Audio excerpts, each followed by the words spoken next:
Welcome back to On This Date. So I'm sitting outside today because it's beautiful out, and I was like, you know what? I have a few things to do and clean. I got to go change my clothes, but for right now, I'm like somewhat dressed. I was like, let's hop on here. Let's talk about the Karen retrial. Now that we're on week number 4, yes. So I'll do what I typically do and just read my notes. And I hope it's not distracting for you guys being outside. I just thought it was nice change of environment. So hopefully it sounds okay and it's not too bad.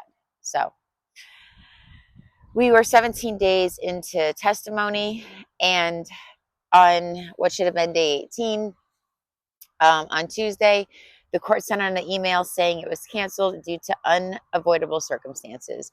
And this, we learned, was because Karen Reed was actually not feeling well. She goes through a lot. She is dealing with multiple sclerosis, and I can't even imagine what she's going and been going through for the past couple of years. I can imagine with a health condition like hers and the amount of stress that this woman has been through,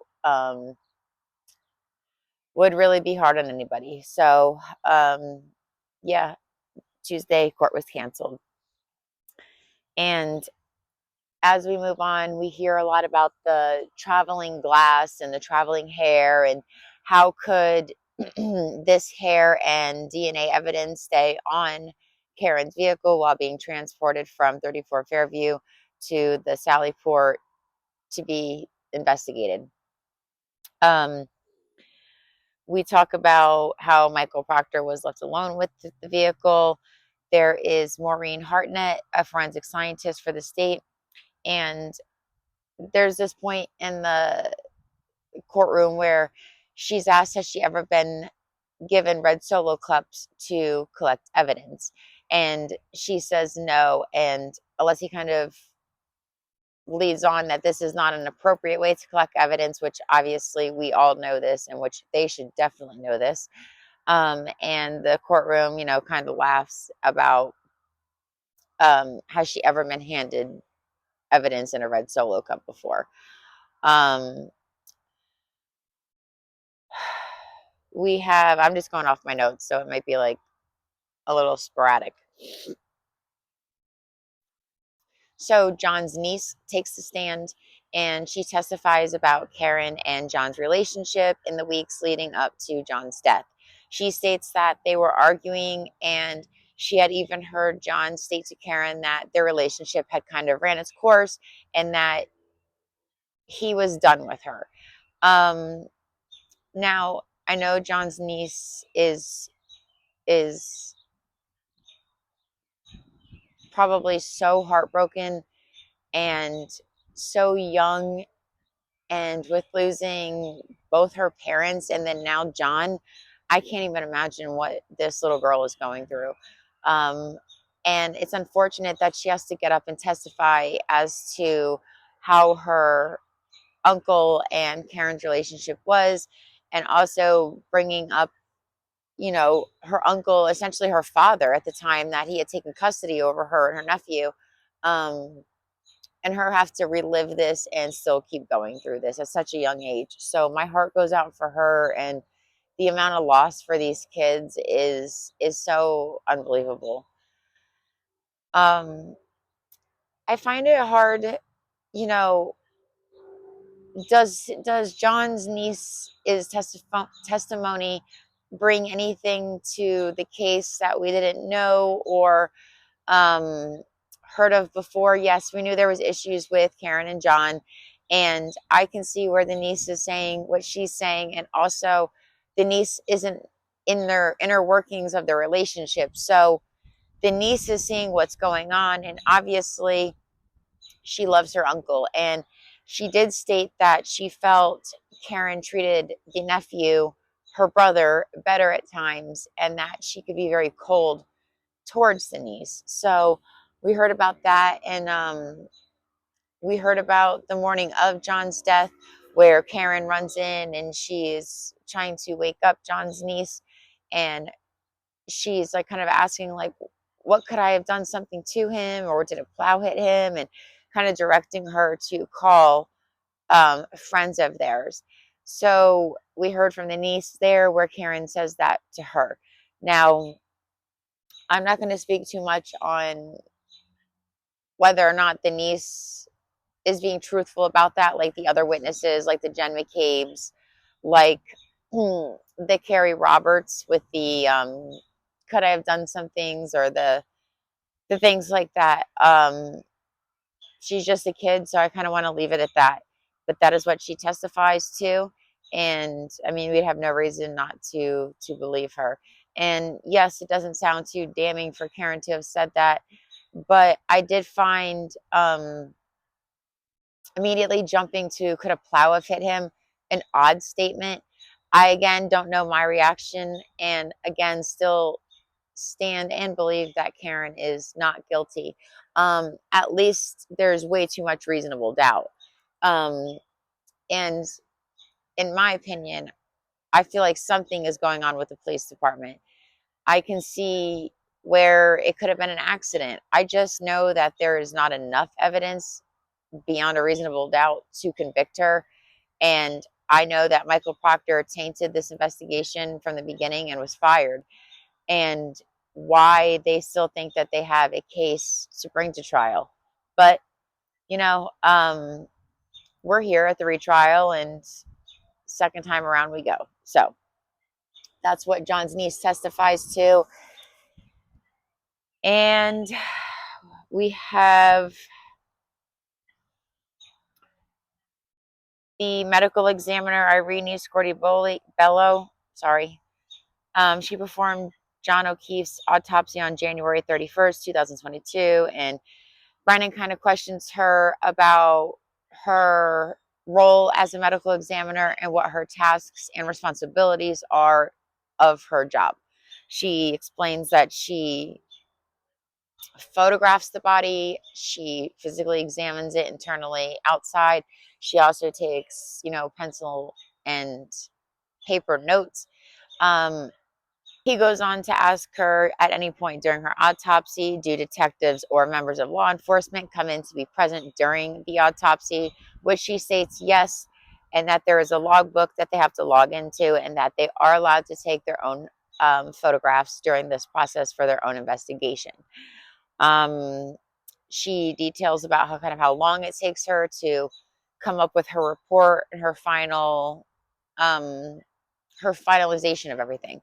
She says that within the first 30 days and then within 90 days, they like to be done. And this is due to having victims' families needing the autopsy report finalized for various reasons.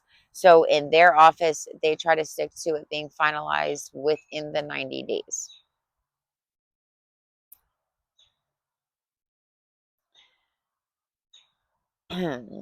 They also present a diagram, and they also present pictures of John O'Keefe's face and other body parts that were called into question.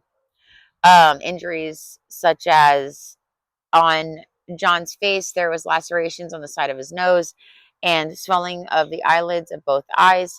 The stomach and chest had no trauma except for the pads that were left, and also rib fracturing. Um, she explained this as life-saving methods. So the ribs can be fractured, and they see this consistent with life-saving measures. So this could happen while they were trying to revive John and get his heart to essentially beat again. This was something that was not abnormal.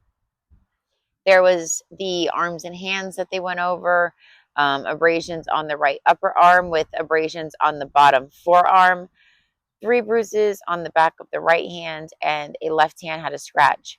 There were scrapes on his knee, and they show a picture of like the back of John's hand where it's bruised, and it looks like there's 2 puncture marks in it, and that looks like an IV, which she later states that that is what she believed was the cause of the injuries on the back of his hand. They then show, the infamous forearm shot where it looks like a dog attack, in my opinion, not hit by a vehicle. And I felt this interesting too, because during the trial, they spoke about the collection of DNA that was on John O'Keefe's sweatshirt when he was transported. Um, the way his arm was so torn, was his sweatshirt not torn? I'm confused by that. The marks were very red, raw, and like kind of bloody looking. And I don't want to insert the picture, but you can find it yourself. I'm sure online. I just don't want to do it out of respect for John O'Keefe, and that graphic of an image I don't feel appropriate, at least on my channel, to show. So if you would like to see it again, I'm sure it's very um, easily accessible. So um, I even spoke with my fiance over it, and he does not think it looks like a car like struck him. And it's not like drag marks or road rash. It looks like something attacked his arm, in my opinion. I mean, could that be why we got rid of our dog? I don't know. Um, I've always stood on the side of, I feel like John was a good cop, and I feel like they were bad cops. And I feel like that night something happened. Some kind of truth was found out, or John was going to go to somebody higher up, whether that's internal affairs, whether that's, I don't know. Um, I feel like there was something going on, and that's why Brian Higgins then runs to the police station at 1:34 a.m. that night, because there's something in the office that they need to get rid of because they know shit may hit the fan. In my opinion, I think that John discovered something, and I think that that night, in combination with alcohol, John may have felt brazen enough to say something. Maybe he did say something, and they decided that night was the night they were going to confront him over it when he stepped into the house. I think a fight ensued, and the dog attacked John's arm because all the adults were fighting, and the dog didn't really know what to do. Um, Sometimes I'll be play fighting with my fiance or my kids, and my dog kind of like lunges at me, and I'm like, "What are you doing?" In a playful way. He doesn't attack, obviously, but sometimes they can get aggressive, and they don't know where to put their aggression when the human beings around them are anxious and it's tense in the room. So that's been my opinion of what happened this whole time. I don't think that Karen hit him. And again, I could be wrong. I could be totally wrong. And the sad part about this is we will never really know because, again, like I've said in my past videos about this with updates, um, I don't think that there's justice, as sad as it's going to say, going to be served, because if they can't kind of narrow down somebody else besides Karen, besides what happened at the house and what their suspicions are, we don't really have as much, we don't have that much. I mean, Karen and them would be kind of equal in what they would have against them. Both parties would look suspicious, right? So I don't know if anybody in that house would be prosecuted for the death of John O'Keefe. I don't know how you could prove it unless something comes out, you know, a big bombshell later on. My camera's blown. I'm sorry. Take a break. It's probably a little windy. It's got a thing on it so it'll hold it, but it might be blown a little bit. I apologize. Maybe not the smartest idea to film outside today, huh? Where she had stated about the lacerations on John's skull, also with the brain bleed, and it kind of being, I think it was on the right side of the head. Um, she then says that she sent John's brain to a neuropathologist in Boston, where he examined it and then issued his report as well. During this questioning, she also states that she could not definitively say that John was hit by a motor vehicle. And they kind of also come in on cross examination and say to her, like, Michael Proctor had conversations with you prior to you making your determination. They were telling her that this was a motor vehicle accident. So she was under the presumption that that's what this was. There was also talk about, I'm probably skipping past my notes, but while I'm just thinking about it, while I was listening to the trial, and so I'll kind of like skip through if I'm going to repeat it. Um, there was also talks about how she took their word for everything and never asked for another scenario of John's death, if his body could have been somewhere else and then moved, or other um, scenarios as to how John's body was placed there. Was that his final resting place? She went off of what Michael Proctor, the now fired state trooper, was telling her, which they felt Karen's defense team was leading her to back what they were saying.